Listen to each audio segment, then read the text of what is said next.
Very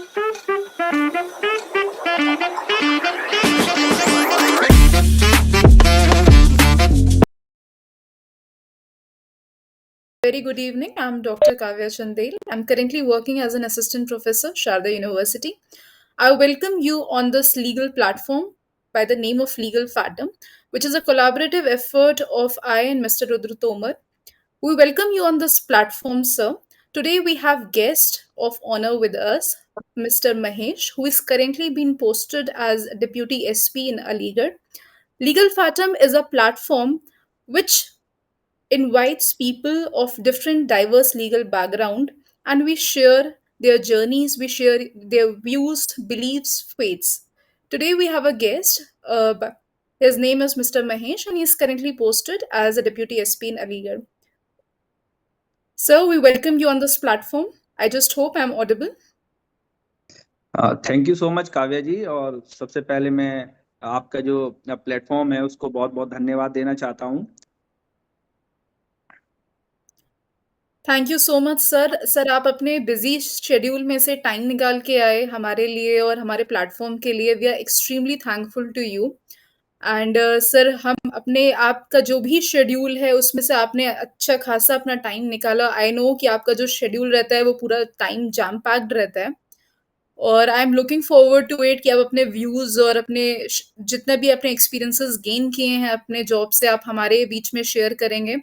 और जो भी आप शेयर करेंगे उस प्लेटफॉर्म के थ्रू, हमारा जो लीगल फैटम प्लेटफॉर्म है, हम काफ़ी सारे स्टूडेंट्स को मोटिवेट करेंगे और काफ़ी सारे स्टूडेंट्स को हम कनेक्ट कर पाएंगे from legal fraternity also, be it academicians, be it research scholars और डिफरेंट डिफरेंट डाइवर्स एरियाज के लोग। सर, आप अपनी जर्नी के बारे में हमें कुछ बताइए। आप अपनी जर्नी आपने कैसे स्टार्ट की और अभी आप जो करंट पोजीशन होल्ड कर रहे हैं, इसके बारे में आप अपने व्यूज साझा करिए हमसे। ठीक है, सबसे पहले तो मेरा नाम महेश कुमार है और मेरा जो यूपी पीसीएस 2021 बैच है, 2021 बैच है। अभी करंटली मैं अलीगढ़ में पोस्टेड हूँ और मेरी जो अर्ली एजुकेशन है वो उत्तराखंड जनपद से हुई है। वहाँ से मैंने अपना 10th और 12th करा है। गवर्नमेंट इंटर कॉलेज एक छोटी सी जगह, मतलब कस्बा है, लक्सर पड़ता है। और उसके बाद जो अपना मैंने ग्रेजुएशन है, चूंकि मेरा होम टाउन जनपद सीतापुर है, तो मैंने अपना जो ग्रेजुएशन है वो जो कानपुर यूनिवर्सिटी है वहां से अपना ग्रेजुएशन करा है। और उस 2017 में मेरा ग्रेजुएशन हुआ है। और उसके बाद 2018 से 2000, जब तक मैंने 2023 में अपना ज्वाइन नहीं करा सर्विस, तब तक मैं दिल्ली में रहा हूँ। वहाँ मैंने सिविल सर्विसेज की प्रिपरेशन करी है। और मैंने यूपी पीसीएस में मतलब 5 बार अपेयर हुआ हूँ और 5 बार मेंस दिए हैं, जिसमें मैं 2021 में सेलेक्ट हुआ। और यूपीएससी में भी 2021 में मैंने मेंस एग्जाम दिया, बट मैं इंटरव्यू के लिए क्वालिफाई नहीं हो पाया हूँ। और अभी भी मैं प्रिपरेशन कर रहा हूँ यूपीएससी की। ओके सर, ये जो जर्नी रहती है यूपी सिविल सर्विसेज प्रिपेयर करने की या फिर सिविल सर्विसेज प्रिपेयर करने की, तो सर इन जर्नी पर्टिकुलरली जो होती है उसमें क्या चैलेंजेस या क्या अप्स एंड डाउन्स होते हैं? चैलेंजेस अलग अलग व्यक्तियों के साथ अलग अलग हो सकते हैं। जैसे कि सबसे पहले मैं अपना बताऊं कि मेरा ऐसा कोई, बहुत ईमानदारी से मैं बताऊंगा, मेरा बहुत यूपीएससी में कभी मेरा एम नहीं था। मैं ग्रेजुएशन में मैंने सोचा नहीं था कि मुझे यूपीएससी में जाना है। मेरा जो पहला जो ड्रीम था, मेरा डिफेंस एकेडमी जो एनडीए के थ्रू जाते हैं, मेरा बहुत ड्रीम था। मैंने उसको अटेम्प्ट भी दिए हैं, देहरादून मैंने कोचिंग भी करी है, बट मेरा नहीं हो पाया। तो ग्रेजुएशन के बाद जब कुछ जैसे होता है कि मैंने बीएससी करा है, तो मेरे पास बहुत ऑप्शन नहीं थे। तो लोगों ने भी कहा कि आपको एक बार ट्राई करना चाहिए। तो उसी वजह से मैं गया था दिल्ली। तो एज ए, अब आप स्ट्रगलिंग के बारे में बता रही हैं, तो स्टार्टिंग में मुझे जो सबसे ज्यादा समस्या आई, जैसे एक तो ये नहीं पता कि कैसे करना है। जब हमने सिलेबस देखा तो हमारे सामने ऐसा था कि भाई इसको कंप्लीट कैसे करें, इतना वास्ट सिलेबस है यूपीएससी का। और स्टार्टिंग में हमें लोग मतलब पता नहीं वहाँ पे, क्योंकि आप ये भी जानते हैं भीड़ तो बहुत ज्यादा है ना। अब कैसे लोग मिलते हैं, हम सोचते हैं, लोगों ने बोला भी कि यार अच्छे ग्रुप बनाना, बट जिन्होंने पहले इंटरव्यू दिया है वैसे लोग भाई मिलना मिलना बड़ा मुश्किल होता है। तो स्टार्टिंग में तो यही रहा कि यार कैसे करें, कुछ समझ में नहीं आ रहा था। धीरे धीरे यूट्यूब पे वीडियो देख के, टॉपर्स के वीडियो देख के बट उनको ऐसे ना हम पूरा फॉलो भी नहीं कर सकते, बट जो अपने काम की चीजें हैं यार ये लगना चाहिए, तो हमने स्टार्ट करा। और 2018, 2019, 2020, 2021, 2022 मैंने यूपी पीसीएस के 5 अटेम्प्ट दिए हैं, और 5 के 5 अटेम्प्ट में मैंने मेंस लिखे हैं। आ, और यूपीएससी का मैंने आपको जैसे ही पहले बताया 2021 में मैंने मेंस दिया, बट नहीं हो पाया। 2021 में मेरा सिलेक्शन हुआ पीसीएस में। और तब से पहले जो मुझे सबसे ज्यादा जो चैलेंजेस आया वो यही लेके आया कि आप जब एक बार फेल हो जाते हैं, तो उसके बाद अपने आप को मोटिवेट रखना बहुत जरूरी है। क्योंकि आपकी मतलब हर साल आपकी जो एक होता है कि जो मेंटली आप कितने टफ हैं, वो धीरे धीरे धीरे धीरे आप वीक होते रहते हैं। जब एक बार फेलियर होगा, 2 बार फेलियर होगा, तो उसमें बहुत ज्यादा सबसे ज्यादा जरूरी है आप मेंटली कितने स्ट्रांग हैं। क्योंकि आपको पूरा साइकिल वो फिर से स्टार्ट करना है। आप प्रीलिम्स गए, मेंस गए, और मान के चलिए फाइनल सिलेक्शन में आप बाहर हो गए, फिर से आपको प्रीलिम्स देना है। तो वो सबसे ज्यादा मेरे लिए चैलेंजिंग था। कई बार मुझे ऐसा लगा कि यार लग रहा है कि नहीं हो पाएगा 3 बार से। तो वहां पे सपोर्ट होना बहुत जरूरी है, जिसमें आपके फ्रेंड्स मतलब जो आपके बहुत क्लोज होते हैं ना, और आपकी हम्म। फैमिली, उनका सपोर्ट होना बहुत ज्यादा जरूरी होता है, मुझे ये लगता है। तो थोड़ा बहुत स्ट्रगल मेरा ये रहा कि मैं लगातार मेंस दे रहा था बट नहीं हो पाया। उस समय थोड़ा मुझे लगा कि यार मेरे लिए काफी दिक्कतें हो रही हैं। जी। सर, ड्यूरिंग द जर्नी आप कोई ऐसा बेसिक मूल मंत्र फॉर सक्सेस बताना चाहेंगे स्टूडेंट्स के लिए, जो कि प्रिपरेशन के ड्यूरेशन में है अभी, और वो भी इस मूल मंत्र फॉर सक्सेस को फॉलो कर पाएं और अपनी जर्नी को इजी बना पाएं? मैं सबसे पहले मतलब जो मुझे लगता है, जो मैंने 5 साल में फील करा है, सबका पढ़ने का तरीका अलग है, सबकी सोच अलग है, सबके रास्ते अलग है, मेथड भी अलग हो सकते हैं। बट जो मतलब जो बहुत वो बेसिक जो चीजें हैं, वो सब में चीजें होती हैं। जैसे कि अब मैं बताऊं कि लोग पहला अटेम्प्ट मैंने देखा है बहुत कैजुअली देते हैं। मतलब मेरे साथ भी हुआ, मैंने भी दिया कैजुअली, और मेरे मित्र भी थे। तो कभी भी पहला अटेम्प्ट, क्योंकि पहले अटेम्प्ट में आपकी स्ट्रेंथ और आपकी जो मेंटली टफनेस है वो बहुत ज्यादा होती है, आपके पास कोई नेगेटिव पॉइंट नहीं होता। तो पहला अटेम्प्ट आप जब भी देना तो पूरी प्रिपरेशन के साथ देना चाहिए। पहला तो मुझे एक लगता है सबसे पहले, आप 2025 से प्रिपरेशन स्टार्ट कर रहे हैं, तो एकदम से 2026 में मत दीजिए। आप 2000 अगले का रख लिए, 2 साल का एटलीस्ट आप रख सकते हैं कि यार मैं कंप्लीट कर लूंगा सिलेबस, फिर मैं मेंस की टेस्ट सीरीज लगाऊंगा। जल्दबाजी में कभी अटेंड मत दो। और दूसरा चीज ये है कि आप जिन चीजों से हमें, जैसे हमें पता है कि आंसर राइटिंग बहुत ज्यादा जरूरी है, उसको आप नेग्लेक्ट नहीं कर सकते। मेरे 3 अटेम्प्ट इसलिए बेकार हो गए पीसीएस में, मैंने कभी आंसर राइटिंग नहीं करी। और मैं ईमानदारी से अभी भी खुद स्वीकार करता हूँ वो मेरी गलती थी। चौथे साल जाके मुझे अकल आई कि यार मेरे को आंसर राइटिंग लगाना चाहिए, नहीं तो नहीं होगा। तो दूसरा तो आंसर राइटिंग है। और तीसरा ये है कि राइट डायरेक्शन होना बहुत ज्यादा जरूरी है। आप इसमें 16 घंटे पढ़ लें, 17 घंटे पढ़ लें, लेकिन जब तक आपको ये नहीं पता कि यार मेरे को क्या पढ़ना है और क्या छोड़ना है, स्टडी बेकार है। आप मतलब भटक जाएंगे। और राइट डायरेक्शन, राइट गाइडेंस होना बहुत ज्यादा जरूरी है।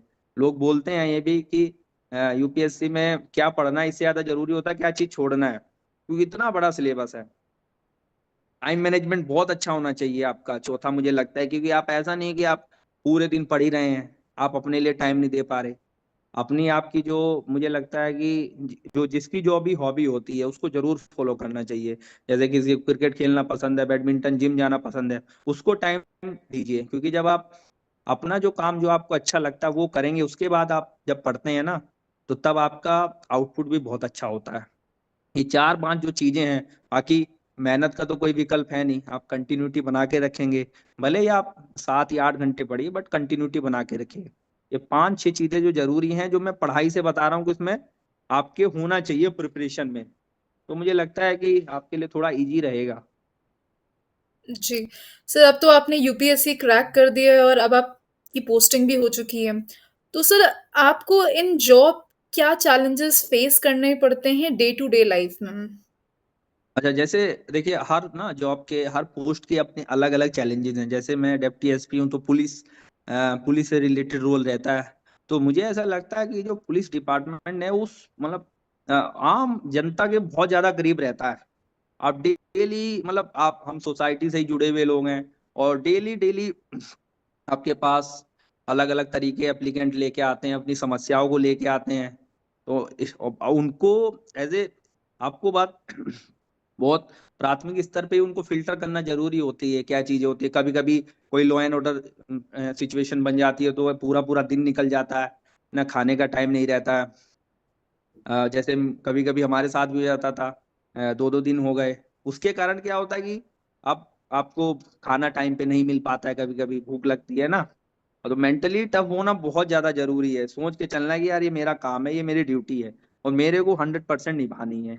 अब जैसे हमारा ऑफिस टाइम 10 से 2 रहता है, तो 10 से 2 में जनरली सब फरियादी आते हैं, सबकी अलग अलग समस्याएं हैं, उनको सुनना भी है और उसको मतलब डिसीजन भी लेना है कि अच्छा यार इसमें ये सही है ये गलत है, और वो लीगली रूप से सही है।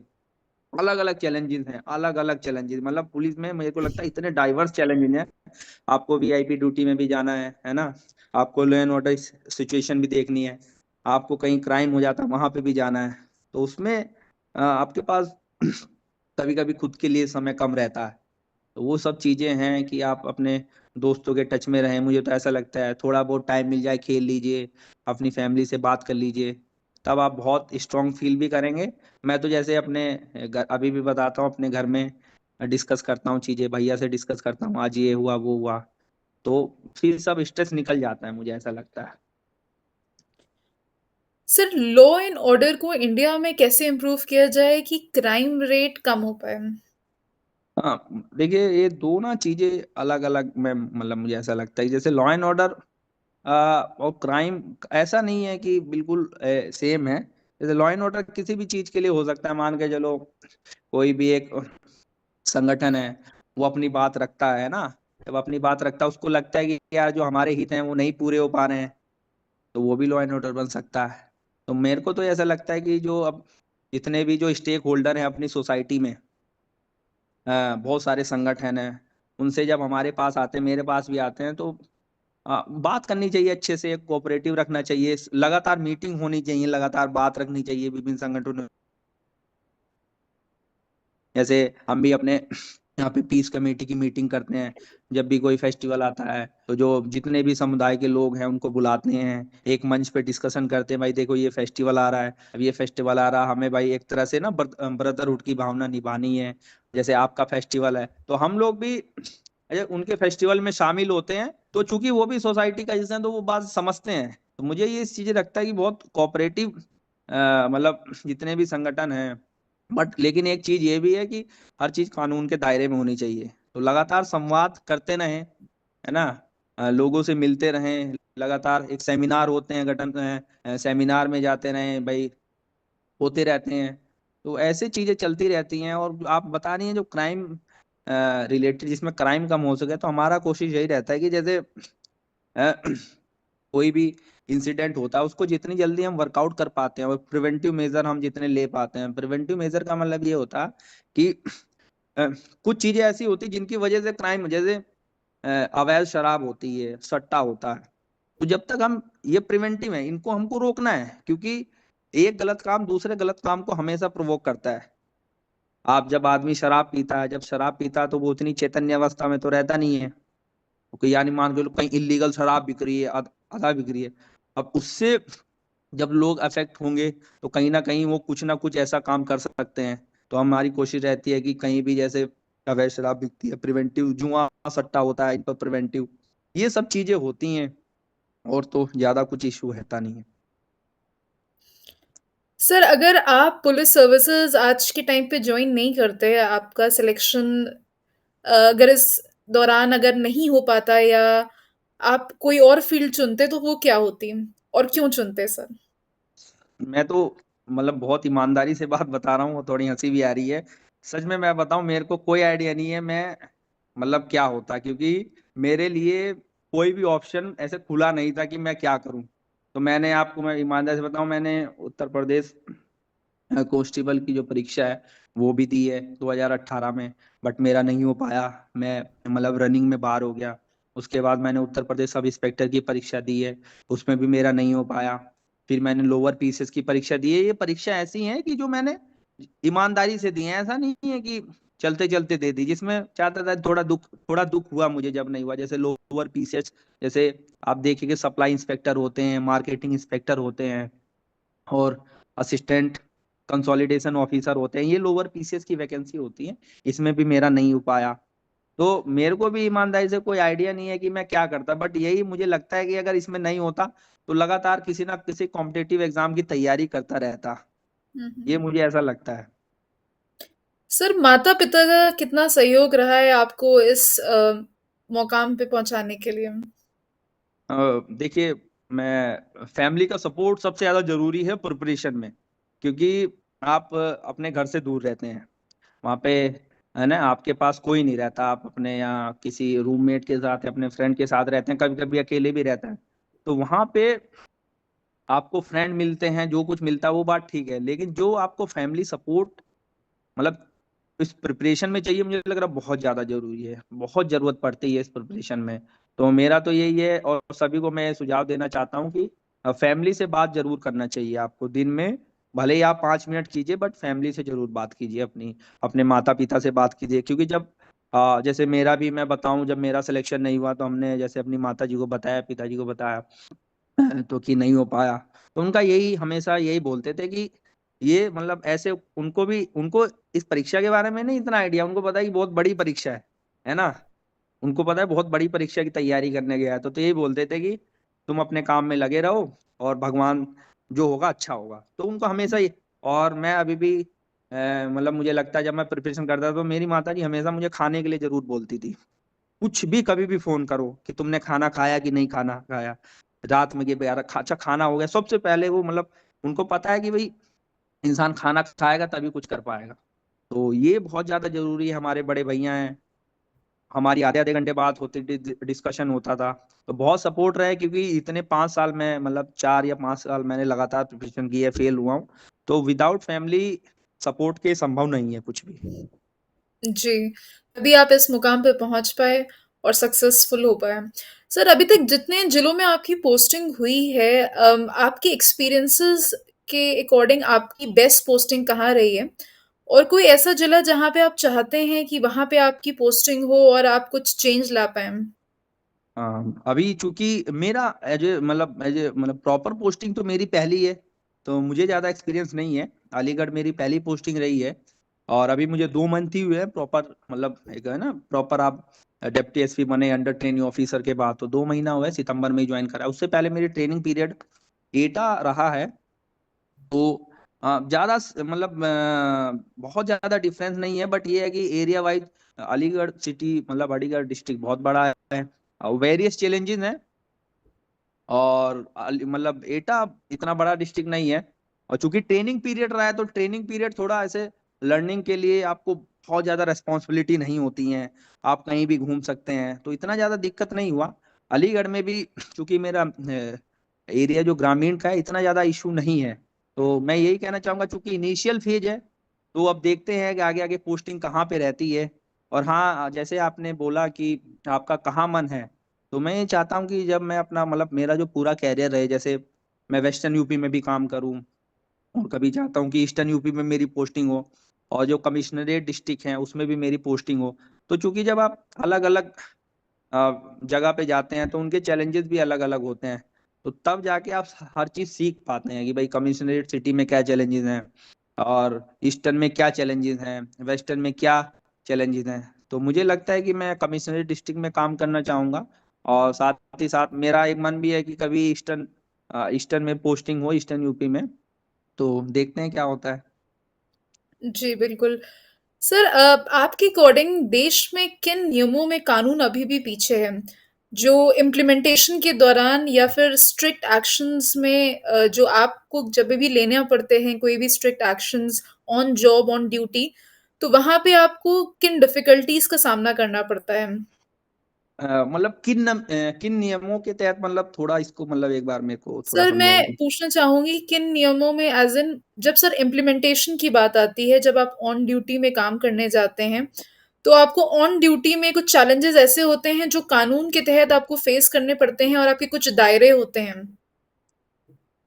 अच्छा, हाँ, मुझे देखिए, अब ऐसे ना कि एक तो लोगों को मुझे ऐसा लगता है कि जैसे हम ही हैं, चूंकि हम अब सर्विस में आ गए तो हमें कानून की जानकारी धीरे धीरे हो रही है, बट एज ए आम जनता को बहुत ज्यादा टेक्निकलिटीज के बारे में नहीं पता होता, बहुत सारे कानून है, ओवरलैप भी करते हैं, है ना। तो कभी कभी ऐसा होता है कि हमारे सामने बड़ा चैलेंज ये होता है कि उनको कैसे हम उनको कन्वे करें। जैसे कभी कभी ऐसा लगता है कोई बहुत रेवेन्यू का मामला है, अब वो रेवेन्यू कोड में है। अब मेरे लिए कभी कभी समझाना बड़ा मुश्किल हो जाता है कि भाई देखिए, इसमें हमारी ये लिमिटेशन है और उनकी वो पावर है। तो इसके संबंध में मुझे लगता है कि समय समय पर कि जो छोटे छोटे गांव, मतलब एक तरह से ना तहसीलें होती हैं या आप ब्लॉक के स्तर पर एक तरह से जागरूकता कार्यक्रम भी चलाए जाने चाहिए, जिसमें ऐसे लगता है ना, जो आम पब्लिक को क्या है भाई, आम पब्लिक का, गांव की जो जनता होती है, ज्यादा जमीन से संबंधित मामला होता है ना, या फिर आपका पुलिस से संबंधित मामला होता है, डेवलपमेंट से संबंधित मामला होता है। इनके बारे में एक तरह से गोष्ठियां जरूर होनी चाहिए कि भाई आज हमने यहाँ पे एक मीटिंग ली, लोगों को समझाया। जैसे जब नया कानून बना था, नया आईपीसी सीआरपीसी बना, तो हमने जगह जगह जाके लोगों को समझाया था कि भाई इस कानून में आपके ये अधिकार हैं, इस वाले नए कानून में आपके ये अधिकार है। तो जागरूकता होना बहुत ज्यादा जरूरी है। नियम बहुत हैं, लेकिन उनको इम्प्लीमेंट करने के लिए लोगों को जागरूकता मतलब अभियान एक तरह से चलाया जाना चाहिए समय समय पर, जब भी टाइम मिले। और उसमें अलग अलग विभाग के लोग हों, रेवेन्यू डिपार्टमेंट के लोग हों।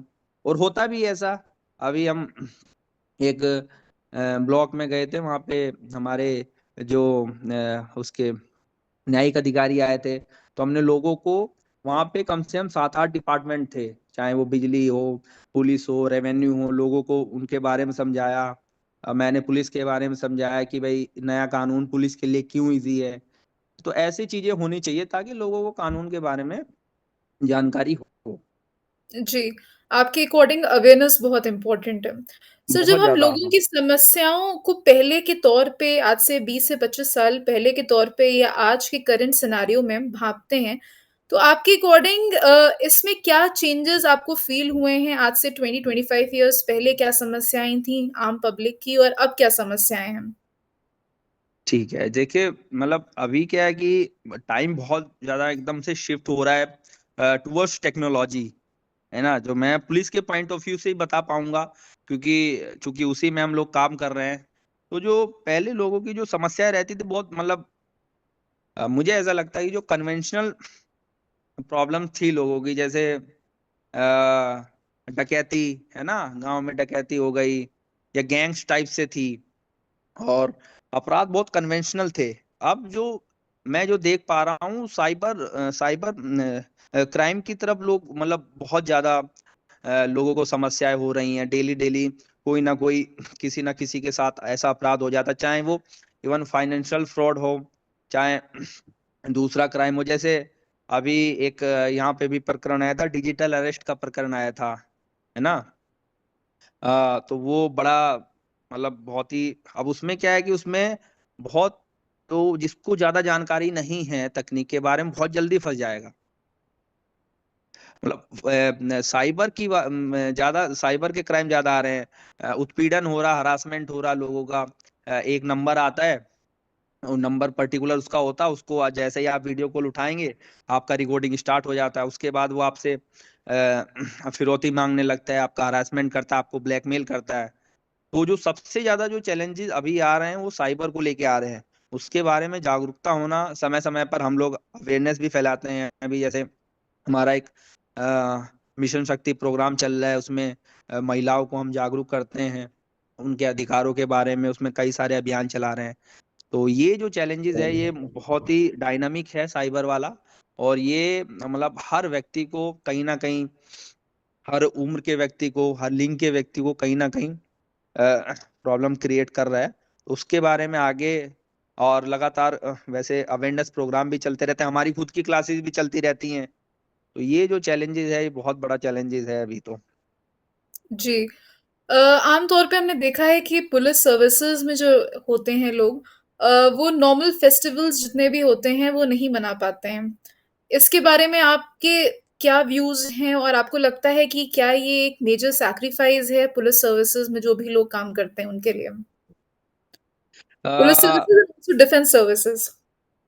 हाँ, सभी में मतलब सर्विसेज की अगर मान के चलो, पुलिस हो गया, डिफेंस हो गया, देखिए मतलब मुझे लगता है कि वो हमारी ड्यूटी है। और बहुत अच्छा भी फील होता है, ऐसा नहीं है। थोड़ा बुरा लगता है कि जब ऐसे हम एज ए नॉर्मल लेमन की बात सोचते हैं तो लगता भी है कि यार फेस्टिवल पे अपने घर होना चाहिए, बट जब हम जैसे यूनिफॉर्म पहनते हैं तो सब चीजें हट जाती हैं। फिर कुछ समझ में नहीं आता, फिर एक तो ड्यूटी समझ में आती है। और ऐसा नहीं है हम लोग एंजॉय नहीं करते हैं, हम लोग पब्लिक के बीच में ही जाके, जैसे दिवाली हो रही है, उनसे ही मिलते हैं, बातें करते हैं, वहीं अपना मिठाई बांट लेते हैं, खिला लेते हैं, ये सब चीजें चलती हैं। तो ऐसा कोई इशू नहीं होता। और चूंकि पुलिस 24/7 रहती है, और सोसाइटी में जितनी ज्यादा एक्टिव रहेंगी, और जैसे हमारी फैमिली है, सबकी फैमिली है, उतनी ज्यादा सुरक्षित रहती है, तो इतना कोई दिक्कत नहीं आता। और चूंकि ये ड्यूटी है, प्राउड फील भी होता है इस पे हमें जब हम काम करते हैं। जी, बिल्कुल सर, ये बहुत गर्व की बात है कि आप ने पुलिस सर्विसेज़ जॉइन किया और सर इतना कुछ आप कर रहे हैं सोसाइटी के लिए। सर लास्ट में स्टूडेंट्स के लिए कोई मैसेज देना चाहेंगे फ्यूचर एस्पिरेंट्स के लिए, जो कि वो फ्यूचर में फॉलो करें और एग्ज़ाम क्रैक करें और वो आप ही जैसे पुलिस ऑफिसर बन पाएँ?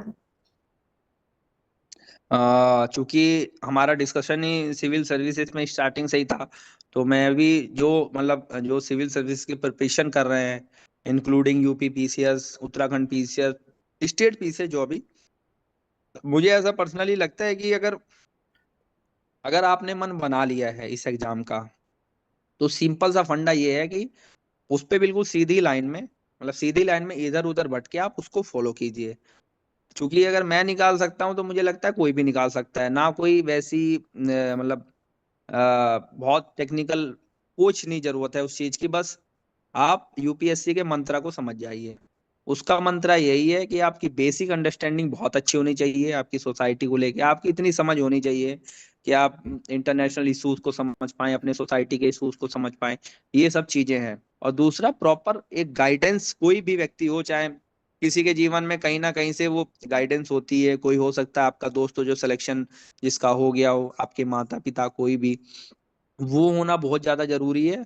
और दूसरा कि क्या होता है, जो मटेरियल है वो बहुत ज्यादा है, और मटेरियल को आपकी लिमिटेशन पता होनी चाहिए, यार मेरे को इतना मटेरियल पढ़ना है, इतना छोड़ना है, ये करना है।